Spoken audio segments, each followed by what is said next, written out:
min jallamade mutare jalan fa yami mi arta fahin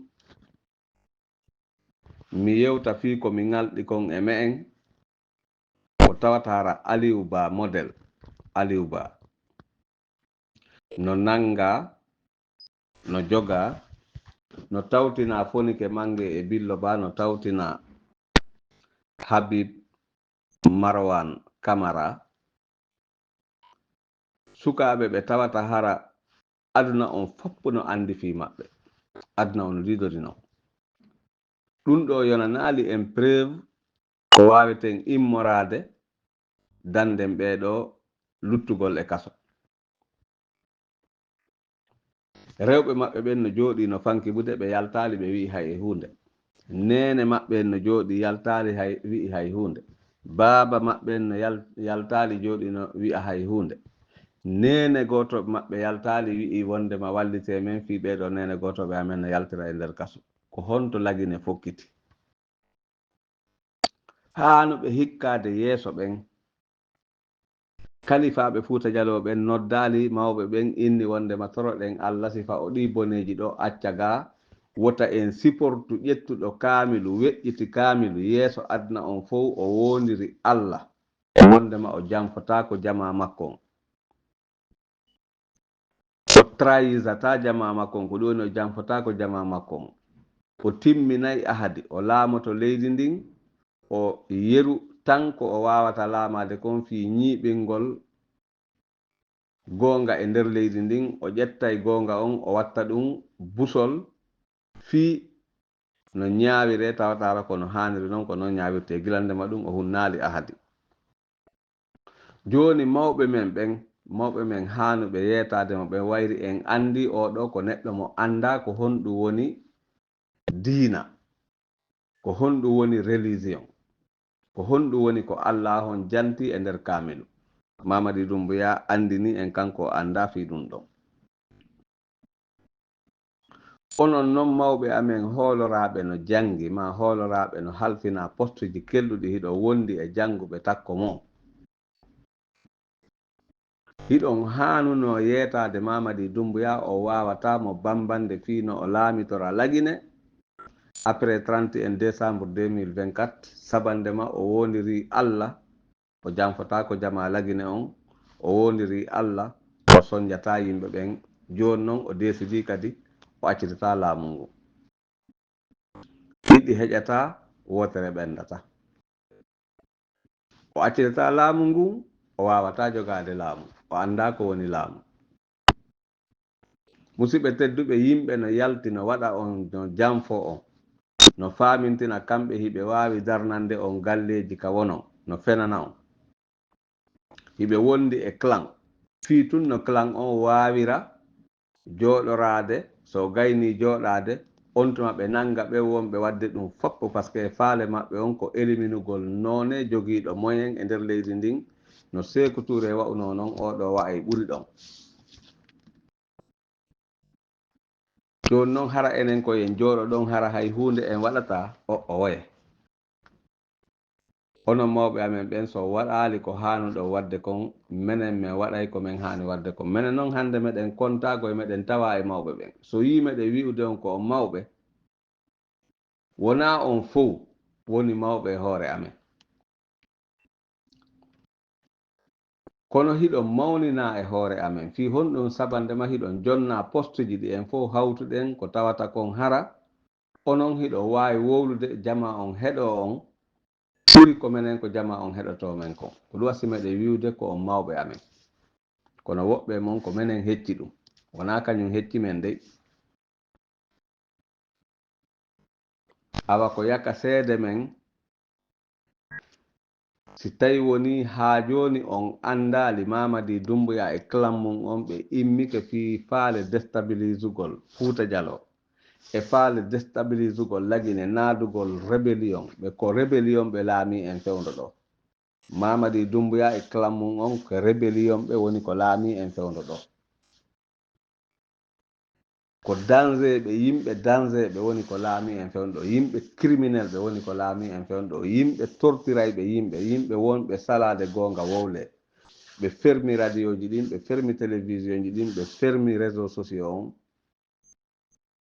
fii wata yimɓe ɓe wowlu ko faalama wata yi'u ko tawata hara findinayi ɗum haɓɓilaaji ɗin hande e nder lagine Conakry mo sarsi téléphone mum ko yo suɓu ko tan hombo o wowlata sina ɗum mbuɗi ɗin ɗi lannay ɗi fof majji nde wotere ɗum ɗo fof ko golle bonɗe ɗe Ousmani Gawal en kamɓe technologie maɓɓe on ko fii lorrugol yimɓe maɓɓe ɓen kamɓe développement maɓɓe on ko fii lettugol yimɓe lagine ɓen sina ɗum ala ko memi Aliou Ba joni Aliou Ba no joga commerçant no yeeyde ko faala taxima no dogude ka faala moto ɓe jogiiɓe motoji no yawde kala ka faala hay e gooto jaɓaali organisade nder lagine Conakry wi'a wondema wota en udditu magasin ji men ɗin ñemɓe mbete Sierra Leone ko waɗi kon e ɗe balɗe ɗo mawɓe men ɓen haaju maɓɓe on fof ko wiyu waayi simi wi'i no mawɓe men ɓen ko mawɓe ardinaɓe ɓen poste ji ɗin exemple wano Kalifa Fouta Diallo on Alaji Abdoul Gadiri Jonfo en ma ɗum Alaji Alseyni Dala Ba en ma ɗum Ceerno Yaya Diallo ka tabital Pulako Alaji Alseyni Dala Ba kamɓe laami coordination on Ceerno Yaya Diallo kanko lammina fi tabital Pulako on fiyo fulɓe ɓen tabitu ka nder leydi men Alaji Abdoul Gadiri Jonfo kamɓe halfina Fouta Diallo gaynama fuutinede gaynama doginede gaynama maaɓede gaynama ƴettanede an otage ñande o ñande ɓiɗɗo fuutanke no ƴetta otage woɓɓe no viola woɓɓe no wara woɓɓe no jatta jawle mum woɓɓe no lancana magasin ji mum liɓana cuuɗi mum sunnana gese mum ko honɗum halfinaɓe Fouta Dialloɓe wowli fii ɗum Alaji Abdoul Gadiri Jonfo ko mawɓe ɓe andan ɗon hoore mo lagine fop a 80% wayri ha hande meɗata wonata 100% 80% on fof no jonni ɓe respect e nder Fouta Diallo 98% on fof no tamƴinino wayri Alaji Abdoul Gadiri Jonfo jonnama oɗo poste fi Kalifa Fouta Diallo wondema kamɓe ɓe sincanayi en façon goɗɗo goo mo tawata hari on ɗon façon o ala e nder Fouta Diallo eɗi duuɓi sakkitiɗo façon hombo yuɓɓidirgol jamaji ɗin wayri hiɓe andi pellette fewndo ɗo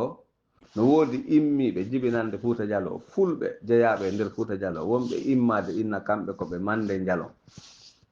kamɓe koɓe union e parande Dialunke kamɓe wonaɓe fulɓe fii tun yo laamu ngun jonnuɓe mbuuɗi wayri Alpha Condé ne'iriɓe ɗum fii tun yo laamu ngun jonnuɓe mbuuɗi ɓe déstabilisa Fouta Diallo e ɗe balɗe ɗo ɓe naɓi armuji ɗuuɗuɗi e nder Fouta Diallo ɓe armude o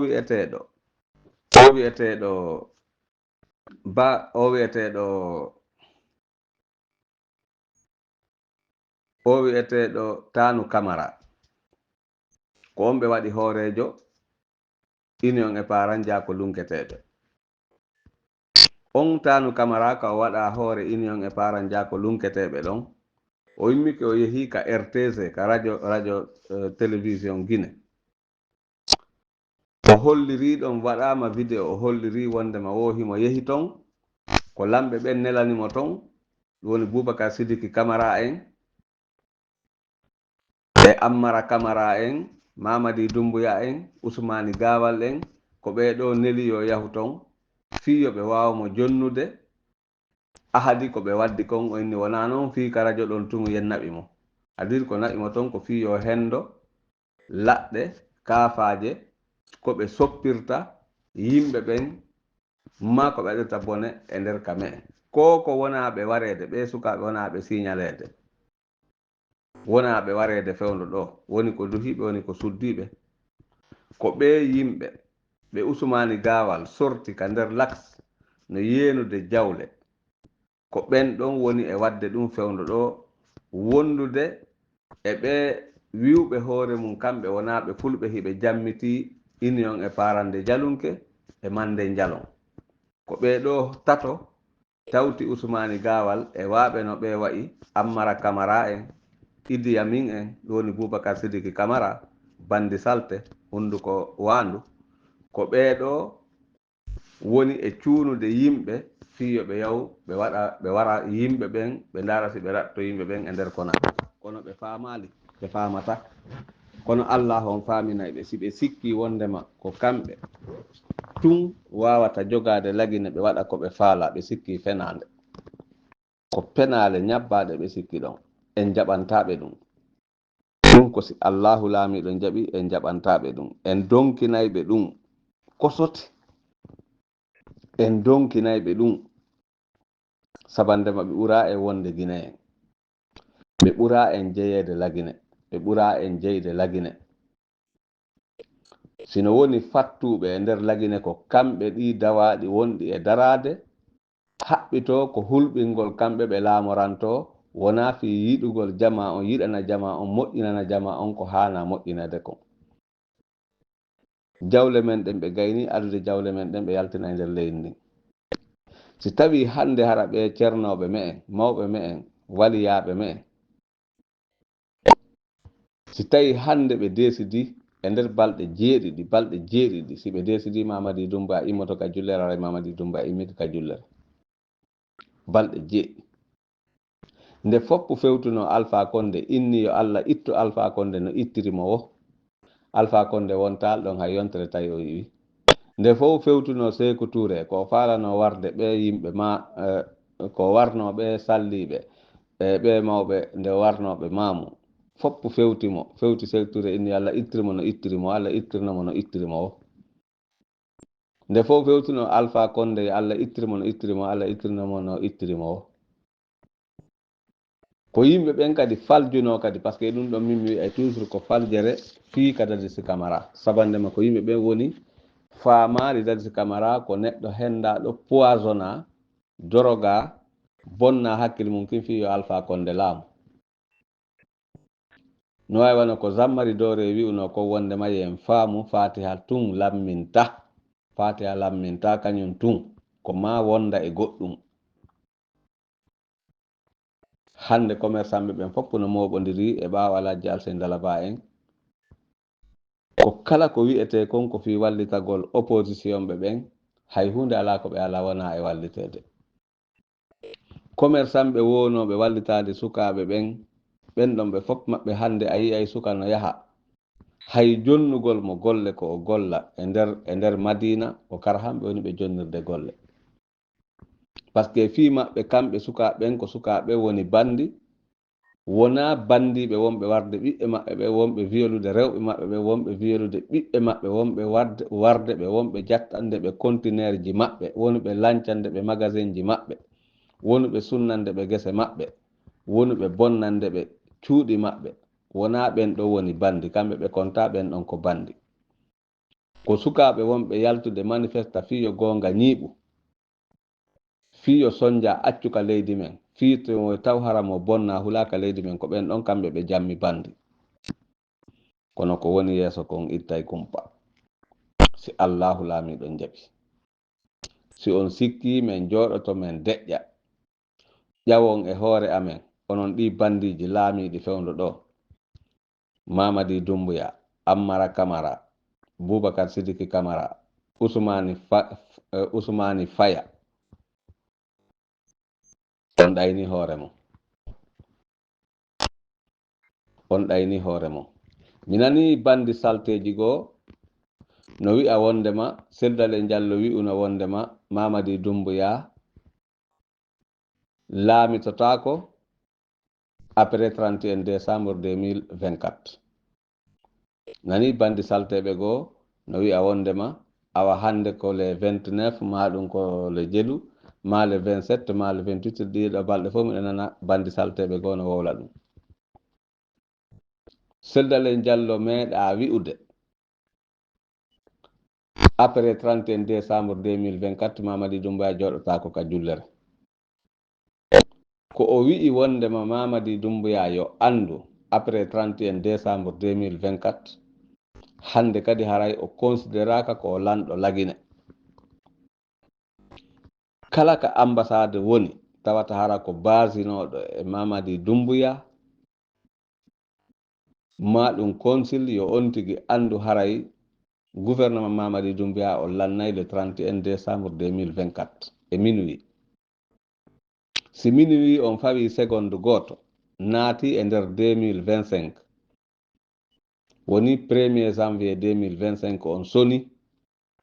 njandi tappi Mamadi Doumbouya démissionnali joɗɗinali goɗɗo fi gouvernement civil ko wawa organiser des élections libre et transparence. Haray hande kadi Mamadi Doumbouya o consideraka comme président de la république, o consideraka comme président transition, o consideraka neɗɗo heɗeteɗo, o consideraka neɗɗo mo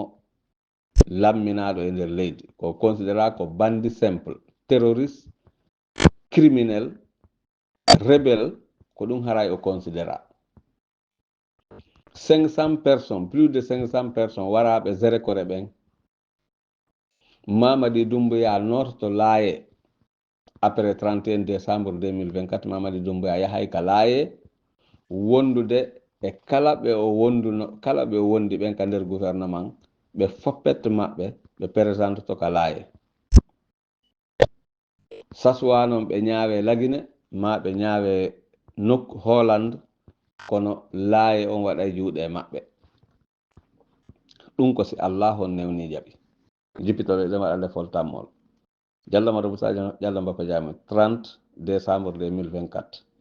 mi arta ley ɗo mi ɓeyda yewtude fi onon sikkuɓe ɓe wondema Selele Diallo inni nde ñande